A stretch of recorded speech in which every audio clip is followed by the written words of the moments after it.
We are going to demonstrate how to perform the Keystone visual skills. The purpose of this test is to further evaluate visual posture, fusion abilities, suppression, and accommodative spasms in a simulated distance and near environment. For this, you will need the patient's distance RX for cards 1 through 9. Note that cards 8 and 9 are rarely used, and the patient's appropriate near RX for cards 10 through 14. The most commonly used cards are number 1, 2, 3, 4, 4.5, 5, 7, 10, and 11. You will also need the Keystone Visual Skills Survey Recording Form, telebinocular, and the pickup stick or pointer. In order to set up the procedure, the patient is seated with good posture with the chair and instrument adjusted to the proper height. Her head is against the headrest at all times. The telebinocular light is on. Place a card in the holder of the telebinocular, and tests 1 through 9 are administered with the cards at the distance setting on the telebinocular shaft. Tests 10 and 11 are administered at the near point setting at -250 diopters. Instructions to the patient will be, I'll be showing you different cards and asking you to tell me what you see. Test 1. Simultaneous bimacular perception, dog and pig. What do you see? I see a dog jumping over a pig. Suppression is indicated when either animal is seen. A pickup stick is placed in the patient's left hand by the examiner and guided toward the card, but not touching it. Touch the black stripe on the dog side with this stick. Right here. Circle on the recording sheet.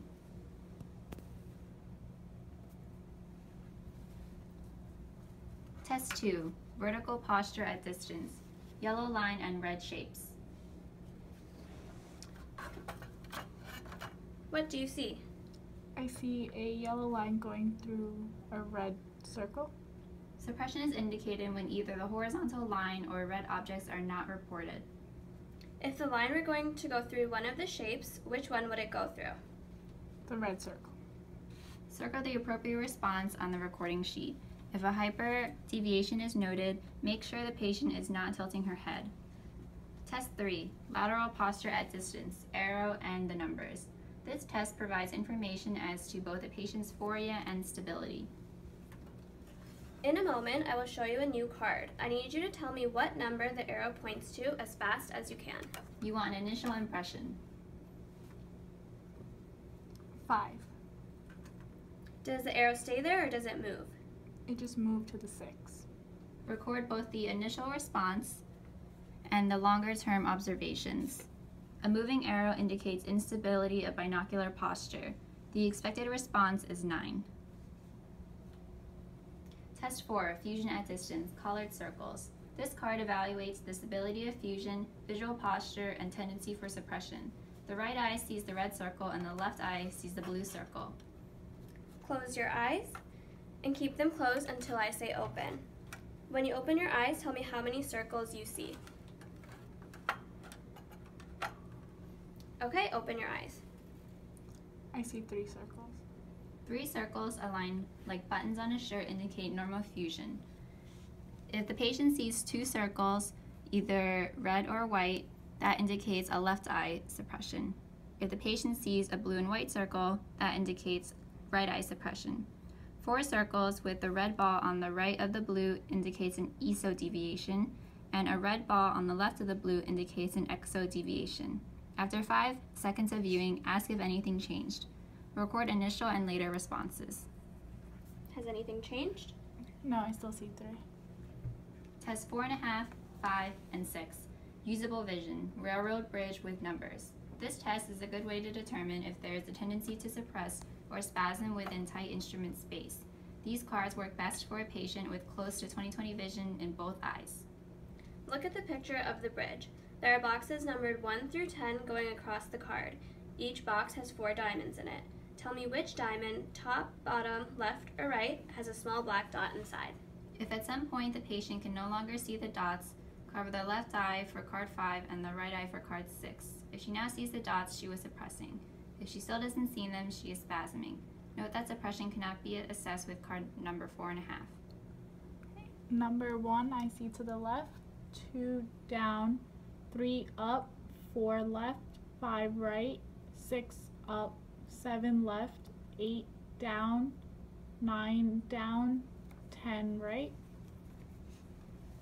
Card 5. Same thing.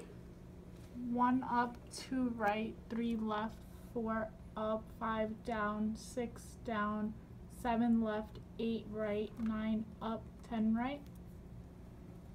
And card 6. 1 down, 2 left, 3 right, 4 right, 5 up, 6 left, 7 down, 8 left, 9 right, 10 up. Test 7, Stereopsis at distance, yellow card with shapes. Look at row number 1. Do any of the shapes pop out at you? Tell me which one and repeat for all other rows. I see the cross popping out on number 1. 2 circle, 3 star, 4 circle, 5 square, 6 square, 7 heart, 8 cross, 9 star, 10 cross, 11 heart, 12 circle. If there's no stereopsis appreciated, check the suppression control boxes at the bottom of the card. Stop the test when the patient cannot report a floating object or when they incorrectly report the object on 3 consecutive rows. Record the highest level achieved and if there is any suppression. Test 10, lateral posture at near, arrow and the numbers for near. This test is administered and recorded the same way as test number 3. In a moment, I will show you a new card. I need you to tell me what number the arrow points to as fast as you can.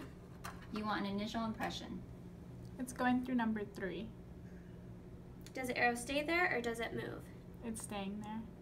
Record both the initial responses and their longer-term observations. A moving arrow indicates instability of binocular posture. The expected response is 5. Test 11, fusion at near, colored circles. This test is administered and recorded in the same manner as test number 4. Close your eyes and keep them closed until I say open. When you open your eyes, tell me how many circles you see. Okay, open your eyes. I see 3 circles. 3 circles aligned like buttons on a shirt indicate normal fusion. 2 circles, red and white, indicate left eye suppression. 2 circles, blue and white, indicate right eye suppression. 4 circles with the red ball on the right of the blue indicates an ESO deviation, and 4 circles with the red ball on the left of the blue indicates an EXO deviation. After 5 seconds of viewing, ask if anything has changed. Record initial and later responses. Has anything changed? No, I still see 3. To record, circle the responses on the Keystone Visual Skills profile. Note the RX lenses and any prisms used. On the sheet, the expected values are in white. Over convergence values are on this side, under convergence values are on this side, and suppression is indicated in these columns.